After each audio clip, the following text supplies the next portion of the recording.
بسم اللہ الرحمن الرحیم الحمدللہ رب العالمین وصلی اللہ علی محمد وآلہ الطاہرین ولعنۃ اللہ علی اعدائہم اجمعین الی قیام یوم الدین۔ جب بات کی جاتی ہے اسلام میں فرقوں کی تو ایسا محسوس ہوتا ہے جیسے یہ فرقے بعد میں وجود میں آئے اور بعد میں آنے والے لوگوں نے یا چند مولوی ملاؤں نے ان فرقوں کو وجود بخشا، لیکن حقیقت یہ ہے کہ اسلام میں جو پہلا فرقہ وجود میں آیا وہ جناب عمر اور جناب ابو بکر کے ذریعے سے وجود میں آیا،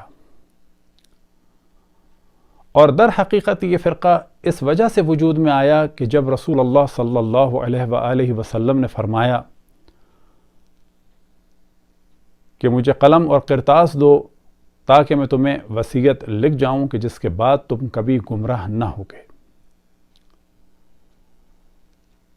تو جناب عمر نے اور ان کے ساتھیوں نے رسول اللہ صلی اللہ علیہ وآلہ وسلم کی مخالفت کی اور انکار کیا وصیت رسول اللہ صلی اللہ علیہ وآلہ وسلم لینے سے، اور اسی انکار کو کہا جاتا ہے رفض۔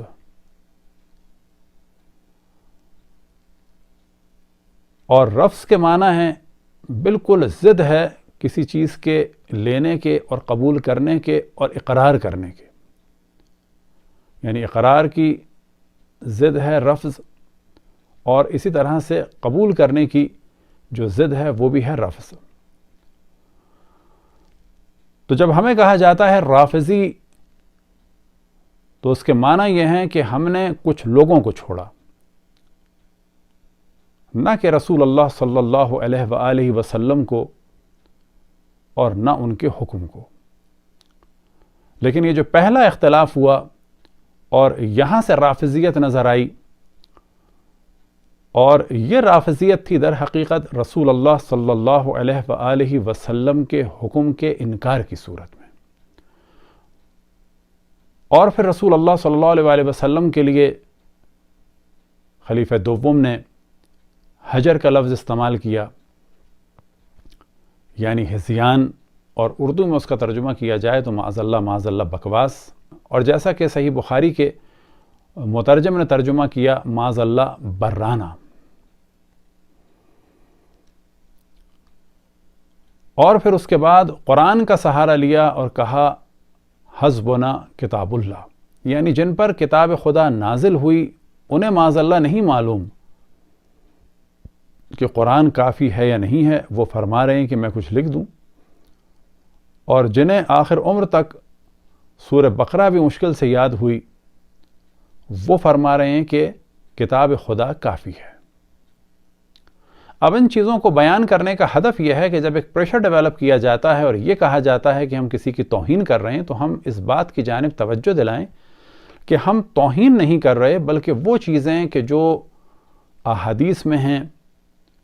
اور تاریخ میں ہیں اور علماء اہل سنت نے جن چیزوں کو لکھا ہم انہیں بیان کر دیتے ہیں، فقط بغیر کسی مبالغے کے اور بغیر کسی تحریف کے۔ انشاءاللہ ان قریب تفصیل سے حدیث قرطاس کے موضوع پہ گفتگو کریں گے اور بتائیں گے کہ یہ کام یعنی انکار قبول وصیت رسول اللہ صلی اللہ علیہ وآلہ وسلم یہ عالم اسلام میں پہلے فرقے کا سبب اور گمراہی کا سبب ہوا، اور یہی چیز رسول اللہ صلی اللہ علیہ وآلہ وسلم کے دین کو بدلنے کا سبب ہوئی، اور یہی چیز رسول کی آل پر ظلم کا سبب ہوئی۔ لہذا پہلے مرحلے میں رسول اللہ صلی اللہ علیہ وآلہ وسلم کے قول کو خلیفہ اول و دوم نے حجر و ہذیان کہا، اور اگلے مرحلے میں احادیث رسول اللہ صلی اللہ علیہ وآلہ وسلم پر اور اس کی نشر و اشاعت پر پابندی لگائی گئی۔ اب سب سے پہلے آپ کے سامنے کتاب ہے شرح المواقف للقاضی عزد الدین عبد الرحمن الایجی المتوفى 756، اور پھر اس پر مزید جو تشریح فرمائی السید شریف علی بن محمد الجرجانی نے، اور پھر اس کا ایک حاشیہ ہے سیال کوٹی کا۔ جلد نمبر ہے 7 اور صفحہ نمبر ہے 408، اور یہاں پر عبارت ہے فی ذکر الفرق التي اشار الیہا الرسول بقولہ، کہ جن فرقوں کی جانب رسول اللہ صلی اللہ علیہ وآلہ وسلم نے اشارہ فرمایا اپنے قول کے ذریعے سے، ستفترق امتی 73 فرقہ کلها فی النار الا واحدہ وہی ما انا علیہ واصحابی، کہ میرے بعد 73 فرقے ہوں گے جو سب کے سب جہنم میں جائیں گے سوائے ایک فرقے کے کہ جس پر میں ہوں اور میرے اصحاب۔ لیکن یہاں پر یہ بات واضح ہو جاتی ہے کہ جن اصحاب نے رسول اللہ صلی اللہ علیہ وآلہ وسلم کے قول کو لینے سے انکار کر دیا اور ان کی مخالفت کی، تو ظاہر ہے کہ وہ اصحاب تو اس میں شامل نہیں ہیں۔ اور اس کے بعد کہتے ہیں وَكَانَ ذَلِكَ مِن مُعْجِزَاتِهِ حَيْثُ وَقَعَ مَا أَخْبَرَ بِهِ، کہ یہ رسول اللہ صلی اللہ علیہ وآلہ وسلم کے معجزات میں سے ہے، کیونکہ انہوں نے آنے والے زمانے کے بارے میں جو کچھ فرمایا تھا وہ واقع ہو گیا۔ قال الآمودی، آمودی کہتے ہیں کان المسلمون عند وفات النبی علیہ السلام على عقیدۃ واحدۃ وطریقۃ واحدۃ الا من کان یبطن النفاق ویظہر الوفاق، کہ رسول اللہ صلی اللہ علیہ وآلہ وسلم کی وفات کے وقت تمام مسلمان ایک عقیدے پر اور ایک طریقے پر تھے، مگر وہ لوگ کہ جن کے دلوں میں نفاق تھا اور وہ ظاہر کر رہے تھے وفاق اور اسلام، یعنی یہ اشارہ ہے منافقین کی جانب کہ انہوں نے یہاں سے فرقے بازی شروع کی۔ ثم نشأ الخلاف فیما بینہم اولا فی امور الاجتہادیہ لا توجب ایمانا ولا کفرا، اب یہ یہاں پر دفاع کرنے کے لیے کہتے ہیں کہ یہ جو اختلاف ہوا یہ امور اجتہادیہ میں ہوا کہ جو نہ ایمان کا سبب ہے نہ کفر کا سبب ہے۔ وَكَانَ غَرَضُهُم مِّنْهَا إِقَامَةُ مَرَاسِمِ الدِّينِ وَإِدَامَةُ مَنَاهِجِ الشَّرْعِ الْقَوِيمِ، اور ان اختلاف کرنے والوں کی غرض یہ تھی کہ دین کی رسوم کو قائم کیا جائے اور جو شریعت کی راہ ہے اس کو مضبوط کیا جائے اور اس کو بڑھایا جائے۔ اب یہ کیسے ممکن ہے؟ اب یہ دفاع کر رہے ہیں ان باتوں کے ذریعے سے، لیکن کیسے ممکن ہے کہ جب رسول اللہ صلی اللہ علیہ وآلہ وسلم کی مخالفت کی جائے؟ اب یہ گنوانا شروع کرتے ہیں کہ یہ جو فرقے بنے اور جو اختلاف ہوا اور مسلمان ایک تھے، تو یہ اختلاف کہاں سے شروع ہوا؟ اب جو پہلا اختلاف ہے اس کی جانب توجہ دلاتے ہیں، وَذَلِكَ كَاخْتِلَافِهِمْ عِنْدَ قَوْلِ النَّبِي فِي مَرَضِ مَوْتِهِ، کہ جو اختلاف ہے مثال کے طور پر وہ کیا ہے کہ جو قول نبی کہ جب آپ مرض الموت میں تھے اس وقت ہوا۔ اب وہ کیا ہے کہ آپ نے فرمایا ایتونی بقرطاس اکتب لکم کتابا لا تضلوا بعدی، کہ مجھے لکھنے کی کوئی چیز دو کہ میں اس پر کچھ لکھ دوں کہ جس کے بعد تم لوگ کبھی گمراہ نہ ہوگے۔ بس پہلا اختلاف، پہلا فرقہ یہاں پر بنا۔ حتی قال عمر ان النبی قد غلبہ الوجع حسبنا کتاب اللہ، کہ عمر نے کہا کہ نبی پر اس وقت بیماری کا غلبہ ہے، ہمارے لیے کتاب خدا کافی ہے، یعنی ان کی بات کی کوئی حیثیت نہیں ہے۔ اور جیسا کہ بعد میں ہم بیان کریں گے کہ انہوں نے حجر کا لفظ استعمال کیا اور اسی طرح سے اور بھی دیگر عجیب و غریب جملے استعمال ہوئے کہ جو کتابوں میں درج ہیں۔ وَكَثُرَ اللَّغْطُ، اور اس دوران شور ہو گیا۔ حتی قال النبی قوموا انی لا ينبغی عندی التنازع، اتنا شور ہوا کہ رسول اللہ صلی اللہ علیہ وآلہ وسلم کو ارشاد فرمانا پڑا کہ میرے پاس سے اٹھ جاؤ، اور یہ کام شائستہ نہیں ہے کہ میرے سامنے لڑائی جھگڑا ہو۔ تو یہ تھا عالم اسلام میں پہلا فرقہ بننے کا سبب۔ اب یہاں پر دیکھ لیا جائے کہ فرقہ ہم نے نہیں بنایا، فرقہ بنا کے کچھ اور لوگ الگ ہوئے، اور وہ بھی رسول اللہ صلی اللہ علیہ وسلم کی زندگی میں ان کے قول کو ہذیان اور بکواس اور حجر کہہ کے۔ دوسرا اختلاف کہاں پہ ہوا؟ وَكَاِخْتِلَافِهِمْ بَعْدَ ذَلِكَ فِي التَّخَلُّفِ عَنْ جَيْشِ اسامہ۔ رسول اللہ صلی اللہ علیہ وسلم نے فرمایا تھا کہ اسامہ بن زید کی فوج میں تم لوگ شامل ہو اور مدینہ سے نکل جاؤ، لیکن دوسرا اختلاف کہ ان لوگوں نے کیا کیا کہ یہ اختلاف کیا کہ اسامہ کی فوج سے پلٹ آئے، تخلف کیا۔ اب اس میں لوگ ڈیوائیڈ ہو گئے۔ جس طرح سے رسول اللہ صلی اللہ علیہ وسلم نے جب فرمایا کہ میں وصیت لکھ دوں، اس وقت ان لوگوں نے ہنگامہ کیا، بالکل اسی طریقے سے دوسرے نمبر پر جو فرقہ بننے کا سبب بنے یہ لوگ، وہ کیا تھا؟ فقال قوم بوجوب الاتباع لقول علیہ السلام، اور وہ اتباع کیا ہے؟ جہزوا جیش اسامہ لعن اللہ من تخلف عنہ، یعنی ایک گروہ کہہ رہا تھا کہ واجب ہے رسول اللہ صلی اللہ علیہ وسلم کے اس قول کی اتباع کرنا کہ تیار ہو جاؤ اور چلے جاؤ اسامہ کی فوج میں، اور جو نہ جائے اس پر اللہ کی لعنت ہو۔ بس ایک گروہ وہ تھا کہ جانا ہے اور جو نہ جائے اس پر اللہ کی لعنت ہوگی، اور یہ فرمایا تھا رسول اللہ صلی اللہ علیہ وسلم نے۔ وقال قوم بالتخلف انتظارا لما يكون من رسول اللہ فی مرضہ، اور دوسرا گروہ کہہ رہا تھا کہ ہمیں رسول اللہ صلی اللہ علیہ وسلم کی مخالفت کرنی ہے اور انتظار کرنا ہے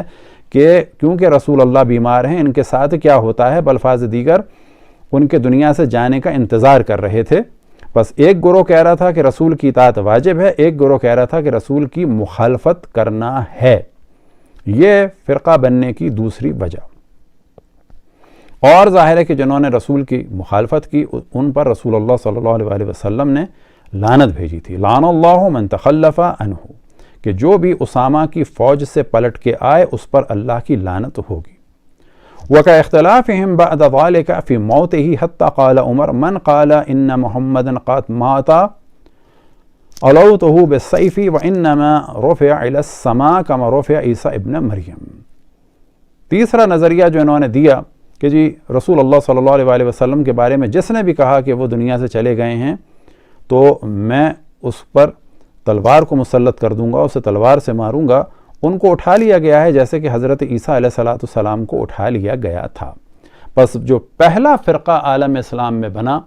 وہ رسول اللہ صلی اللہ علیہ وسلم کی وصیت کو قبول نہ کرنے کی وجہ سے بنا، اور ان کی وصیت کو ٹھکرانے کے لیے کہا جائے گا رفضہ، یعنی انکار کیا۔ بس یہاں سے رافضیت شروع ہوئی، اور انکار رسالت والی جو رافضیت ہے وہ زیادہ سخت ہے بنسبت اس کے کہ بعض اور لوگوں کا انکار کیا جائے۔ اب آپ کے سامنے اسی حوالے کے ساتھ کتاب ہے زاد الاحباب فی مناقب الاصحاب، اور یہاں پر بھی ہیڈنگ یہی ہے پیج نمبر 5 اور 6 میں، نشأۃ الفرق الاسلامیہ، یعنی اسلام میں فرقوں کی ابتدا کہاں سے ہوئی۔ قد ذکر صاحب المواقف وشارعها نشأۃ الفرق الاسلامیہ نقلا عن الآمدی، کہ وہی پرانی والی گفتگو کہ شرح موافق میں، اور پھر ان کے شارع نے اس بات کو نقل کیا ہے شیخ الآمدی سے، اور وہ کیا ہے؟ قال الآمدی کان المسلمون عند وفات النبی علیہ الصلاۃ والسلام علی عقیدۃ واحدۃ و طریقۃ الا من کان، کہ جن کے دلوں میں نفاق چھپا ہوا تھا۔ اور یہ اختلاف ہم نے رائٹ سے ہائی لائٹ کر لیا۔ پہلا اختلاف یہی ہے کہ رسول اللہ صلی اللہ علیہ وسلم کے اس مرض میں کہ جس میں آپ دنیا سے رخصت ہوئے، آپ نے مانگا لکھنے کے لیے کچھ، حتی قال عمر رضی اللہ عنہ ان النبی قد غلبہ الوجع حسبنا کتاب اللہ، اور پھر یہی کہ یہاں سے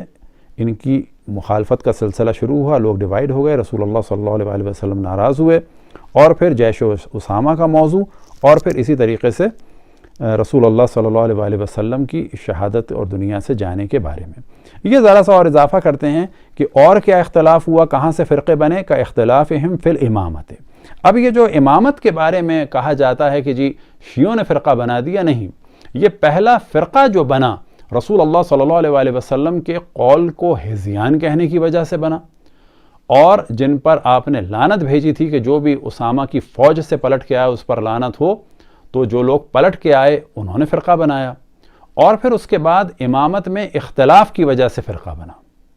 یہ ہم نے نہیں بنایا، اسی زمانے میں بن گیا. اور کس کی وجہ سے فرقہ بنا؟ وَثُبُوتِ الْإِرْثِ عَنِ النَّبِي كَمَا مَرَّ، کہ نبی کی میراث ہوتی ہے، اس بارے میں اختلاف ہوا اور فرقہ بنا. بس ہم نے یہ کہا اہل بیت کے چاہنے والوں نے بحکم خداوند تبارک و تعالی کہ رسول اللہ صلی اللہ علیہ وسلم میراث چھوڑ کے جاتے ہیں، اور یہ جو فرقے بنانے والے لوگ تھے انہوں نے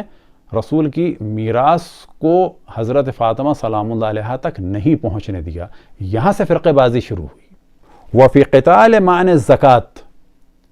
رسول اللہ صلی اللہ علیہ وسلم نے اپنے زمانے میں زکوٰۃ نہ دینے والوں کو قتل نہیں کیا. یہاں سے نیا دین شروع ہوا کہ جو زکوٰۃ نہ دے اسے قتل کر دو، اور جو پہلا فرمان تھا وہ جناب ابو بکر کا تھا کہ جو زکوٰۃ نہ دے اسے قتل کر دو، جلا دو اور مار دو. اور اسی آڑ میں خالد بن ولید نے جناب حضرت مالک بن نویرہ کو قتل کیا، ان کے اور اصحاب کے سروں کو کاٹ کر اینٹوں کے طور پر کھانا پکانے کے لیے استعمال کیا، اور ان کی زوجہ کی حرمت کو پامال کیا. اور پھر اختلاف کہاں ہوا؟ ثم اختلافهم بعد ذلك فی نسب ابی بکر عمر بالخلافت، کہ ان دونوں کے خلافت پہ نسب ہونے کے بارے میں فرقہ بنا اور اختلاف ہوا. تو فرقے یہاں سے بنے. اور پھر کہاں؟ شورا کے مسئلے میں. اور پھر کہاں پر؟ فی اختلافہم فی قتلہ، اور تیسرے خلیفہ کے قتل کے بارے میں، اور مولا امیر المؤمنین اور معاویہ کے بارے میں یہاں اختلاف ہوا. اور جو کچھ ہوا جمل اور صفین میں تو فرقہ ان لوگوں نے بنایا. تو اب آپ دیکھیں کہ ہم مولا امیر المومنین کے ساتھ ہیں امامت کے بارے میں، ہم مولا امیر المومنین کے ساتھ ہیں ارث رسول اللہ صلی اللہ علیہ وسلم کے بارے میں، ہم مولا امیر المومنین کے ساتھ ہیں ان شیخین کی خلافت کے مقابلے میں مولا امیر المومنین کے ساتھ ہیں، جنگ جمل میں مولا امیر المومنین کے ساتھ ہیں، اور صفین میں مولا امیر المومنین کے ساتھ ہیں. تو فرقے ہم نے نہیں بنائے، ہم نے اہل بیت کا ساتھ دیا. رسول و آل رسول کے مقابلے میں جو لوگ آئے انہوں نے فرقے بنائے، جنہوں نے رسول اللہ صلی اللہ علیہ وسلم کے قول کو حجر و ہذیان اور بکواس کہا انہوں نے فرقے بنائے. جنہوں نے رسول اللہ صلی اللہ علیہ وسلم کو غضبناک کیا اور آپ کو کہنا پڑا قوموا انی، فرقے انہوں نے بنائے. حدوث الفتن و جہاد و اعیان السنن، اور یہاں پر بھی یہی والا موضوع ہے کہ فرقے کہاں سے بنے؟ کا اختلافہم فی احضار القرطاس حین مرض النبی، کہ یہاں سے فرقہ بنا کہ جب رسول اللہ صلی اللہ علیہ وسلم نے فرمایا کہ مجھے قرطاس لا دو، کب؟ کہ جب وہ مرض الموت میں تھے، یعنی جب دنیا سے جانے والے تھے. اور پھر گرین سے ہم نے دوسرا موضوع ہائی لائٹ کر دیا کہ اختلافہم فی التخلف عن جیش اسامہ، جناب اسامہ بن زید کی فوج کے لیے حکم دیا تھا رسول اللہ صلی اللہ علیہ وسلم نے کہ یہ سب کے سب نکل جائیں، لیکن یہ نہیں نکلے، رہے وہاں پر. اور پھر اس کے بعد اہل بیت علیہم السلام کے مقابلے میں آ گئے. اب یہاں پر بعض ڈکشنریوں کا ہم نے بتا دیا کہ ضد جو ہے رفض کی وہ کیا ہے؟ ضد اپوزٹ کیا ہے؟ الرضا، القبول، الاقدام، امتثال، تائید. اب جب رسول اللہ صلی اللہ علیہ وسلم کے قول کو قبول نہیں کیا گیا، امتثال امر نہیں ہوا، ان کے قول کی تائید نہیں ہوئی، بلکہ کہا گیا حجر اور ہذیان کی نسبت دی گئی اور کہا گیا حسبنا کتاب اللہ، تو جس نے بھی یہ کہا اس نے رفض کیا. یعنی یہ لوگ کہ جو اشرف الانبیاء کے مقابلے میں آئے اصل رافضی یہ تھے، نہ وہ لوگ کہ جو اشرف الانبیاء کے مقابلے میں آنے والوں کے مقابلے میں جو آئے یا جنہوں نے ان کو نہیں مانا. بس جنہوں نے اشرف الانبیاء کے حکم کو چھوڑا وہ ہیں اصل میں رافضی، نہ وہ کہ جنہوں نے ان حکم چھوڑنے والوں کو چھوڑا. انشاءاللہ ان قریب حدیث قرطاس کی جانب توجہ دلائیں گے. وصلی اللہ علی محمد و آلہ الطاہرین.